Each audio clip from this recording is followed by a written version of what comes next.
가이사는 증시 각도기. 안녕하세요. 증시 각도 TV 시청자 여러분, 투자자 여러분, 도기마을 여러분 모두 반갑습니다. 자, 7월 4일 월요일 아침이 아주 쨍하고 해가 떴고 무더위가 시작이 되었습니다. 아마 장마 때라 더 무더운 게 아닌가 싶은데요. 7월 중순 말에 그 온도가 지금 좀 나타나는 것 같습니다. 자, 몸 관리 잘 하시고요. 건강 관리 잘 하셨으면 좋겠습니다. 자, 오늘장 한마디. 도대체 어디까지 선반영한 거지? 네. 어디까지 선반영한 거에 따라서 달라져요. 그때 달라요. 그때 다르지만 어디까지 선반영을 했을 것이냐, 이 부분이죠. 현 장세를 바라보는 가장 중요한 포인트는 뭐냐면, 연말 금리 상승은 미국의 경기 침체를 가져올 것이다. 네. 연준 태도를 보니까 연말에 3.2에서 3.5%는 거의 확정적인데, 그 수준의 기준금리라면 경기가 안 꺾일 수가 없다라는 생각을 지금 미국 시장이 하고 있고, 너무나 빨리 반영되면서 2분기 잠정 GDP now 애틀란타 연이 발표하는 것은 이미 마이너스 2.1%를 기록합니다. 1분기 마이너스 1.6%가 더 심화되면서 마이너스 2.1% 간 거죠. 침체가 들어간 거예요. 그러니까 시장은 무슨 생각을 하고 있느냐면, 자, 보건데 너희들 이제 침체가 왔어? 그러면 금리를 못 올릴 것이지. 네, 금리는 앞으로 못 올릴 것이다. 그러니까 내년에는 확실히 금리가 오히려 떨어질 걸, 이런 생각을 하면서 채권 시장이 강세를 시현했죠. 예, 채권 시장 강세는 지난 토요일 짧은 방송에서도 말씀드렸지만 굉장히 큰 폭으로 나타났습니다. 지금은 2.889%인데요. 장중은 2.79%까지 떨어지는 강세였습니다. 이거 엊그저께 얼마였습니까? 3.2%였잖아요. 그러니까 엄청나게 금리가 떨어지면서 채권 가격이 올랐다. 환호하고 있는 것이 이제 채권 시장. 야, 경기 침체야. 우리 시장에 왔어. 이런 분위기로 가죠. 그러나 계속 말씀드리지만 이건 내년도에 이 정도까지 가려면 금리가 3% 이하로 떨어져야 될 것 같은데요. 기준금리가 내년도에는 그것까지 그렇게 될까 잘 모르겠는데, 만약에 인플레이션이 기조적이라면, 좀 이 고공행진은 꺾더라도 기조적이라면 이런 생각을 좀 해서 채권 너무 세게 달린 거 아닌가 하는 생각은 좀 듭니다, 개인적으로. 어쨌든 그 9월에 제 생각에는 인플레이션이 꺾이는 거는 확연히 가셔야 될 것 같습니다. 9월 달에는 가셔야 될 것 같은 게, 7월 달에 이렇게 75bp를 얻어맞았기 때문에 깜짝 놀랐기 때문에 7월 달에는 모든 것들이 두두두두두둑 6월 달에 75bp를 얻어맞았잖아요. 6월 달에 75bp를 얻어맞아서 6월부터 가파르게 떨어져서 7월 달 지표는 거의 모든 것들이 상당히 크게 떨어질 것 같아요. 인플레이션 관련 지표들조차도 굉장히 떨어질 것 같거든요. 근데 이미 그 사전에 조짐들은 다 나왔죠. 제조 PMI 뚝뚝 떨어지죠. 소비자 관련 심리 지수 같은 거, 신뢰 지수 뭐 이런 것들 뚝뚝뚝뚝 떨어지죠. GDP 떨어졌죠. 그러니까 인플레이션에 관련된 모든 지표들이 떨어지고 6월달 75bp 금리 인상부터 더 가속화되어 떨어질 것이고, 7월달에 75bp까지 하면 진짜 굉장히 빠른 속도로 떨어질 걸로 충분히 예상해야 됩니다. 그래서 9월달쯤 되면 금리 인상에 대한 연준의 태도가 확연히 바뀔 수도 있을 것 같고요. 어찌되었건 싹을 자르기 위해서는 7월달에도 75bp 인상할 것이다 라고 생각하는 게 맞을 것 같은데, 이 생각들이 지금 좀 낮아지기 시작했어요. GDP 이렇게 나오는 거 보면서 막 90% 막 이렇게 넘던 게 한 20% 정도 떨어집니다. 지금 분위기가. 그래서 7월 달에 만약에 50bp를 한다고 확신이 되면 시장은 랠리할 겁니다. 주식시장은 랠리할 거, 채권시장과 같이 랠리하는 그런 흐름들이 있을 수 있고, 지난 주말은 그거에 한 단면을 미국 시장이 보여주었다. 이렇게 정리해 볼 수 있겠죠. 자, 그런데 이제 진짜 문제는 무엇이냐? 우리 입장에서 문제는 반도체야. 우리 입장에서는 문제는 반도체죠. 왜 문제가 반도체일까요? 반도체가 문제가 되는 이유는 무엇일까요? 반도체는 역사적으로 투자자들에게 있어서는 경기 동행 지표, 경기 동행 섹터로도 아주 유명한 게 반도체입니다. 그래서 경기 침체가 된다면 다른 어디보다 즉각적으로 반영되는 곳이 반도체죠. 그리고 또 채권이고요. 그렇기 때문에 경기가 꺾어지면 바로 반도체는 꺾일 거야. 왜냐하면 전자기기는 가벼운 내구재이기 때문에 경기가 안 좋으면 바꾸려고 하다가도 몇 개월 더 쓸 수 있는 거잖아요. 그렇죠? 그렇게 생각을 합니다. 그러니까 반도체가 떨어지는 거고, 실제로 PC 수요는 약해지고 있어요. PC 수요는 약해지고 있고, 거기에 또 인텔은 약해지는 PC 수요 때문에 가격을 인하하겠다라는 발표를 했습니다.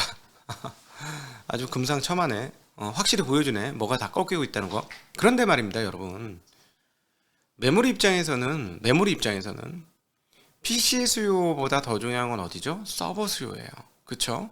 서버가 계속 말씀드리잖아요. 이렇게 넓은 판때기 같은 게 그 서버 PC인데 아주 얇아요. 그냥. 그리고 거기에 CPU 두 알 받고 D램 500기가 뭐 이런 식으로 박죠. 이제 한번 더 박을 수도 있고 그렇게 되죠. 자, 그렇기 때문에 서버가 중요한데 이번에 마이크론 테크놀로지가 3분기 실적을 발표를 했죠. 실적을 발표했는데 CEO가 최근에 수요가 약해졌다라고 언급을 했어요. 자, 바버리언 리서치가 했던 내용들을 근거로 여러분 말씀드리겠습니다. 3분기 실적은 그다지 나쁜 건 아니었어요. 얘네가 이번 2분기가 걔네의 3분기인데. 근데 가이던스를 훅 낮춘 거죠. 가이던스를 훅 낮춘 거예요. 그러니까 시장이 깜놀을 하고 반도체 주식들이 아주 작살이 났고, 마이크론의 이런 그것뿐만 아니라 모든 IB들이, 투자은행들이 전부 반도체 투자은행을 줄줄이 하향시키고 있어요. 앞서 PC 수요가 꺾일 거라는 그런 것들과 더불어서 말이죠. 근데 실제 PC 수요는 경색되고 있죠. 그러면 이제 이번에 마이크론 실적 발표에서 마이크론이 서버에 대해서 뭐 어떻게 얘기했느냐? 얘기를 별로 안 했지. 나는 그 이유를 알겠어. 난 그 이유를 알겠는데, 뜨뜻미지근하게 얘기를 했어요. 그러니까, 바바렌 리서치에서는 사스 업체들의 실적이 흔들리고 있다라는 측면에서 보면, 서버 쪽도 좀 고민이 되는 상황은 분명히 맞았고 앞으로 좀 지켜봐야 되겠다 이런 얘기를 했는데 사스 업체들 소프트웨어 에서 서비스 그러니까 인터넷에서 뭐 다른 그 상업망 등을 이렇게 서비스해주는 그런 회사들인데 이쪽이 실적이 꺾인다라는 건 전반적인 트래픽이 감소한다라는 것일 수 있으니까 그러면 서버 업체들도 증설의 효과가 떨어지는 거 아니냐라는 게 예상인데요. 저는 조금 다르게 보이거든요. 왜 다르게 보이냐면 제가 이제 공급 측 쪽을 계속해서 공부했지 않습니까? 그리고 이번 주말에 이영수 IT의 신과의 대담이 나갑니다. 제가 보기에는 이제 이번 주까지 하이라이트로 이 반도체 관련 기업들이 떨어지면 저는 개인적으로 기회가 오고 있다라고 생각. 매수 매도 추천은 아닙니다. 그냥 제가 본 눈이에요. 저는 반도체가 좀 어려워서 투자하기가 좀 어렵더라고요. 저의 서클을 조금 벗어나는 영역이 반도체. 누구보다 반도체 공부 많이 했는데 이 업계 내에서는 물론 반도체 투자하는 사람은 저보다 더 했겠죠, 당연히. 근데 제가 보기에는 제 공부가 너무 부족해서 그리고 이해도가 좀 떨어져서 저는 개인적으로 반도체 투자는 좀 어렵더라고요. 조금 어려워서 조금씩밖에 못해요. 확신이 좀 덜 들기 때문에. 근데 이제 반도체 투자하시는 분도 내용을 잘 하시니까 투자를 할 거라고 보고요. 근데 어쨌든 공급 사이드에 대한 공부를 좀 해보니까 이게 다 인텔 때문이야, 지금. 제가 보기엔. 진짜 다 인텔 때문이야. 자, 왜 그러냐면, 사파이어 래피드가 작년도에 아니 지금 저희가 사파이어 래피드 한 게 언제입니까? 2020년 8월인가 9월 달에 저희 증시각도기 TV에서 최도현 연구위원회에서 이제 사파이어 래피드가 나오면 했던 게 2020년 후반이에요. 이제 곧 나온다. 2021년 나온다 이랬는데 2020년 후반이나 2021년에 나온다 했는데 작년도에 또 올해로 또 넘겼어요. 근데 지금 또 안 나와. 또 안 나와. 그래서 올해 3분기도 어렵고 4분기 끝자락이나 이쯤에 사파이어 래피드가 나오지 않을까 하는 얘기를 합니다. 참 미치고 한장하고 팔딱 뛸러 그러시죠. 근데 이제 이번 문제는 아주 심대한 결함은 아닌 것 같습니다. 마지막에 그 전력하는 거 중요한 거 뭐지? 수동소자와 관련된 문제라고 그랬어요. 수동소자와 관련된 문제라고 그래서 이 문제라는 것은 이거는 시간이 조금 해결해 줄 것 같습니다. 근데 예를 들어 설계 문제라든가 제작의 문제면 아예 다 갈아엎어 갖고 해야 되기 때문에 시간 굉장히 많이 걸리는데 이번 건은 이제 수동 소자와 관련된 문제라고 얘기가 나오고 있기 때문에 그러면 이거는 좀 빠르게 해결될 것 같고요. 자, 아니 서버 업체들도 지금 기존에 쓴 아이스레이크나 이런 것 아이스레이크 같은 계열요. 그걸 제논이라 그러나? 예, 제온인가 제논이라 그러는 걸 아는데 그거 이제 이제 사고를 우려 먹듯이 우려 먹었으니까 또 쓰기는 그렇잖아요. 그러니까 이제 바꾸고 싶죠. 전성비 좋은 걸로 바꾸고 싶죠. 전성비 좋은 서버 업체들은 뭐 어떤 비용이 제일 많이 들어가? 전기 요금이, 전기가 가장 큰 비용이에요. 그래서 전기만 덜 먹어준다면 그냥 바꾸면 돼. 비용이 그게 싸거든. 그러니까 새로운 CPU는 전성비가 좋죠. 당연히 전력 사용량이 뚝 떨어지니까 당연히 그걸로 바꾸고 싶은데 안 나와서 못 바꾸고 있는 거야. 그러니까 서버들이 증설을 하고 싶어 하거나 아니면 교체 수요가 있었는데 그걸 못 하고 있는 거죠. 아, 저거 곧 나온대잖아. 야, 좀만 참아. 곧 나온대. 좀 참아. 뭐 이런 분위기 아닙니까? 그러니까 얘네들이 이걸 못 만드니까 결국은 인텔이 그래서 가격을 내리는 게 아닌가 싶어요. 제가 보기에는. 이 가격을 내리는 게 못 만들어서 이제 어떻게 되나? AMD 쪽으로 쫙쫙 넘어가겠지. AMD 이제 에픽과 그 다음 버전들이 나오면 성능이 확 좋아질 거 아닙니까? 그러면 지금 사파이어 레피지 성능이 신형 AMD보다 떨어질 수도 있다라는 측면에서 감안해 보면 에이씨 안 되겠다 이제 엎어 하면서 AMD로 넘어갈 수 있는 상황들이 굉장히 커지잖아요. 그러니까 가격을 인텔이 하는 거 아니냐라는 생각이 좀 들고, 그러니까 단기적으로는 모든 그 반도체 업체들의 실적에 악영향이죠. 이거는. 근데 어찌되었건 저는 개인적으로 이번에 AMD의 점유율이 좀 상당히 늘어나지 않을까 싶습니다. 이번에. 근데 사파이어 FPGA가 나오면 해결이 될 것 같아요. 이게 빨리빨리 바꾸면서. 그러니까 마이크론 테크놀로지 사장이 집중적으로 그 질문 포화를 받았대요. 아, 이 서버형은 어떻게 되는데? 그리고 PC형은 떨어지는 거 알겠고, 서버는 어떠냐? 서버는 어떠냐고요? 그런데 대답을 못한대. 당연히 대답을 못하지. 대답을 할 수가 있나? 자기 마음대로인가? 야, 서버 이거 빨리 써. 이러고 주나요? 아니죠. 서버가 달라 그래 주는 건데, 서버가, 쓸게요. 팔지 마. 대기하고 있어. 딴 데 팔면 안 돼. 가만히야. 우리 거야. 했는데, 저기 안 바뀌잖아요. 좀만 기다려요. 알잖아. 기다려. 우리 거야.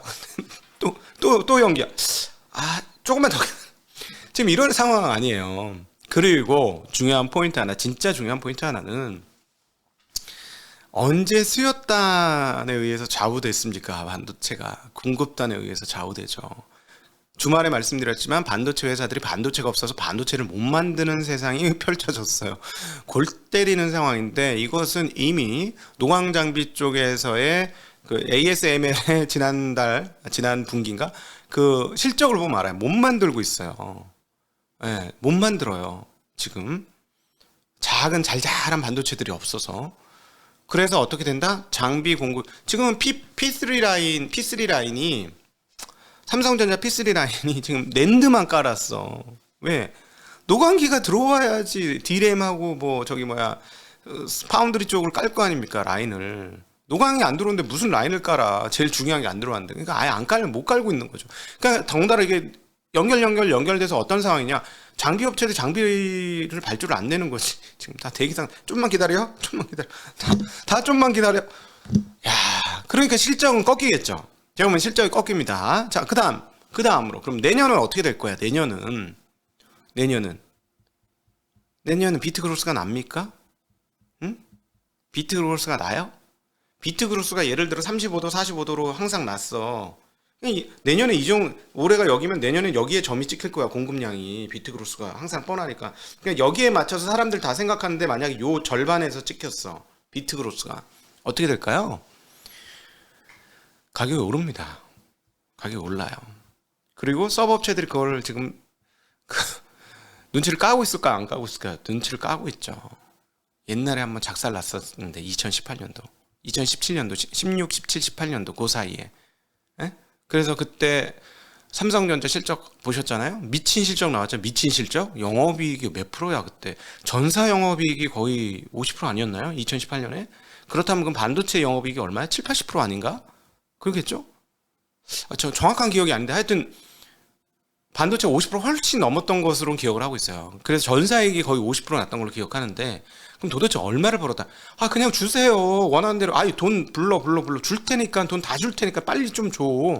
이게 서버 회사들의 요청이었잖아요. 그때 우리가 서버 클라우드 이거 이름도 못 들었던 때예요. 2017년, 18년 이때는 이름도 못 들어. 클라우드가 뭔데? 구름? 구름 저 위에 있는데 왜? 그럼 위에 있지 뭘. 이런 상황이었잖아요. 그쵸? 그러니까 서버 업체들이 당한 게 있기 때문에 2023년도에 공급이 줄어든다고 생각한다면 그렇게 쉽사리 애매할 거예요. 네. 그런데 이거는 지금 뭐냐면 진짜 클라우드 안에 있지. 구름 속에 있어. 어떻게 될지 모르겠어. 이 부분을 누가 장담할 건데. 제가 보기엔 누구도 장담 못해요. 회사 CEO조차도 자기도 잘 모르겠다는 거야. 내가 보기에는. 그러니까 자 이걸 가지고 이러쿵저러쿵 확정져서 얘기할 수 있나요? 저는 확정져서 얘기하기 좀 어려운 부분이 아닌가 싶습니다. 제가 보긴 그렇습니다. 네. 자 그래서 그러면 중요한 건 뭐냐? 돌고 돌고 돌아서 제일 중요한 건 석유입니다. 유가. 유가가 최고 중요해요. 자, 미국의 휘발유 가격 한번 살펴보도록 하겠습니다. 또 떨어지고 있어요. 조금씩 떨어집니다. 네. 자, 4.5불이 점점 좀 떨어지면 좀 빨리 떨어지지. 근데 어쨌든 지금 미국의 시추 개수는 계속해서 늘어나고 있고요. 휘발유 정제 시설 가동률은 95%로 역대 최고치 수준이에요. 그러니까 앞으로 공급이 계속 늘고 휘발유 재고가 얼마? 950만 배럴? 하루 생산량. 야, 눈알 튀어나온 줄 알았네. 하루 생산량 950만 원, 나 믿을 수가 없는데 걔네가 하루 총 원유 생산이 1,400만 배럴인데 휘발유를 950만 배럴을 낸다고? 자동차의 나라네 진짜. 네. 어쨌든 그렇습니다. 그렇게 계속해서 저렇게 한다면 휘발유 값이 떨어질 것이고 휘발유 값이 떨어진다는 건 미국의 인플레이션이 떨어진다라는 것이죠. 자, 그래서 다른 것과 함께 계속해서 떨어지고 물가가 높아지고 막 그러면 7월 달의 수치는 확실히 가셔야 될 것 같고, 근데 7월 달의 수치를 우리가 언제 확인한다? 9월 달에 확인한다라는 거죠. 그래서 우리 레피키 님이 전달한 바에 의하면 세계 최대 석유 중개회사 빅톨이라는 회사가 유가 상승에 따른 수요 감소가 확인된다라는 이야기를 전했다고 합니다. 자, 그러니까 7월 달에는 제가 보기엔 뭔가 가시화돼요. 인플레이션 감소가 가시화됩니다. 근데 확인이 7월 달에 안 될 뿐이에요. 확인은 아마 9월 달쯤에 될 것 같습니다. 그럼 시장은 언제부터 여기에 반응할 것이냐 한번 고민해 봐야 되는데, 어쨌든 원자재 가격도 계속해서 하락하고 있는데 닥터쿠퍼, 경기의 가늠자라고 하는 닥터쿠퍼 구리값이 지금 8,029불입니다. 자, 구리값 데이터 한번 보도록 하죠. 이거 아니고요. 1년치요. 1년치. 네. 1년치 보시면 툭툭툭툭 떨어지면서 신저가를 내고 있어요. 신저가를 쭉쭉쭉 내고 있습니다. 네. 그래서 전반적으로 경기가 이렇게 둔화되고 있다라는 걸 여러 각도로 보여주고 있고, 실제로 둔화가 된다면 연준이 금리를 더 올릴 수 있을 것이냐고 생각하는 그 순간부터 시장은 튀겠죠. 그쵸? 선반영 다 했으니까 그렇게 될 겁니다.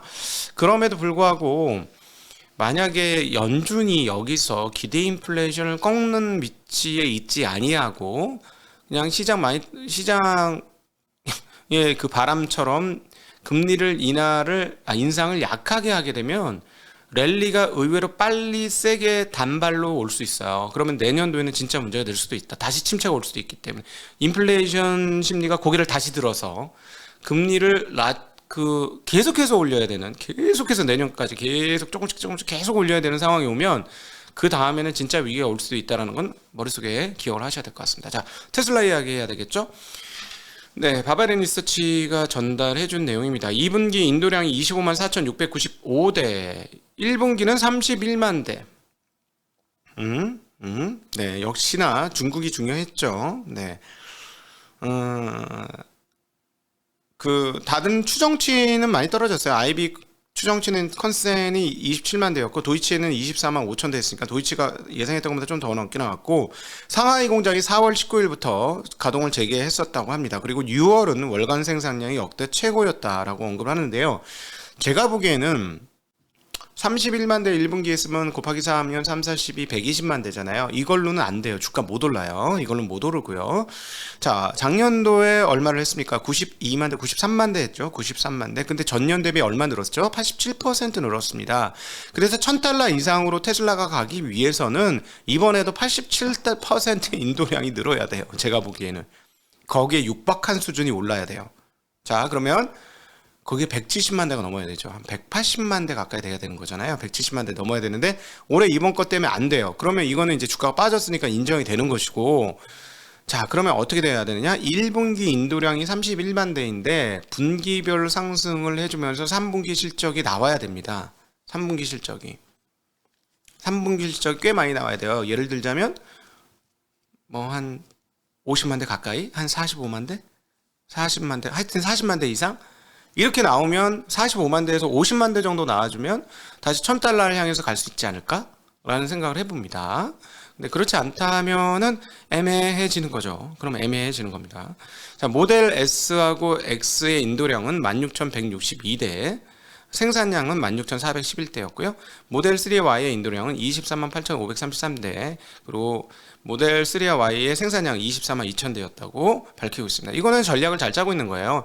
자꾸 뭐 모델 S도 만들고 모델 S도 만든다고 그러는데 마진이 워낙 3와 Y도 나쁘지 않아요. 제가 보기엔 대수가 중요해요. 대수를 많이 내느냐가 중요하기 때문에 어떤 분들이 뭐 비싼 거 S도 팔 수 있고 X도 팔 수 있으니까 막 어쩌고저쩌고 하면서 막 이러는데 대수 안 나오면 다 꽝이야. 마진 중요하지 않아요. 그 대당 마진이 대수 곱하기 마진이 중요한 거예요. 그렇기 때문에 어떤 거든지 많이 만드는 게 테슬라는 중요하고, 계속해서 말씀드리지만 인도량 총량이 중요하다. 인도량 총량의 증가폭이 대단히 중요하다는 걸 테슬라를 투자하실 분들은 꼭 기억하셨으면 좋겠습니다. 근데 계속 그건 작년부터 계속 얘기하던 거 아닙니까? 제가 계속 대당 인도 대수가 중요하고 작년도에 주가 폭등한 건 바로 그것 때문이에요. 그래서 인도 대수 중요하다는 말씀. 자, 그다음에 한국의 무역 적자가 지금 3개월 연속 이어졌죠. 그러면서 이제 워낙 약세의 그 적자 빵빵 터지니까 너무너무 불안해. 뭐 이런 생각을 하시는데, 이것도 다 유가 때문이에요. 지금 수출은 3,500억 불, 그 수입은 3,600억 불로 100억 불 그 적자입니다. 약 13조 원이죠. 근데 그 한국만 이렇게 했습니까? 그건 아니죠. 다 마찬가지예요. 다 여러 나라가 다 적자인 거고요. 결국은 그 석유 제품 관련 때문인데, 에너지 관련 유가가 60% 상승, 뭐 LNG는 더블 넘게 났고요. 석탄도 더블 넘게 났습니다. 그래서 이쪽에서만 증가액이 410억 달러예요. 그러니까 요것들이 그렇게 비싸지 않았다면 그 적자가 없었을 수도 있죠. 수출은 계속 늘어나고 있으니까. 그렇게 보시면 되겠고, 그래서 이제 환율하고 엮으면 너무너무 두려워 이럴 수 있는데 그 정도까지는 아닌 듯 합니다. 어쨌든 아까 보셨듯이 휘발유는 전일 미국에서는 0.42% 떨어지면서 계속 조금씩 흘러내리는 거, 연속으로 흘러내리는 건 좀 좋은 모습인 것 같다라고 보여집니다. 이번 주 주간 일정 확인해 보도록 하겠습니다. 4일은 독립기념일 휴장이에요. 그리고 자, 공장제 수주 나오고 그 6일날 구인 이직 보고서, 이거 관심 많습니다. 서비스업 PMI 나쁘게 나오겠죠? 나쁘게 나올 거야. ISM 비제조 PMI는 많이 안 떨어질 것 같죠? 서비스업은 서비스업이구나. BJ 둘 다 서비스업. 이거는 뭐 그렇게 많이 안 떨어질 것 같고, 이것까지 떨어지면 좀 확연하다 이렇게 볼 수 있고, 연준의 의사록 나옵니다. 자, 의사록 내용에 따라서 시장이 한번 출렁거릴 수 있다라는 거 보시면 좋겠고, 자, 이제 고용이 중요하다고 했는데 7일날 고용 감원과 고용 보고서가 발표가 됩니다. 자, 그리고 연준 인사들의 블러드의 발언도 그날 있게 되고요. 자, 8일날에는 도매 재고, 소비자 신용, 여기에서 얼마나 경기가 꺾이는지 확인되는 상황들 아니겠는가 싶습니다. 자, 이제 여러분들과 함께하는 질의응답으로 넘어가겠습니다. 긴 시간 함께 해주셔서 진심으로 감사합니다. 안녕.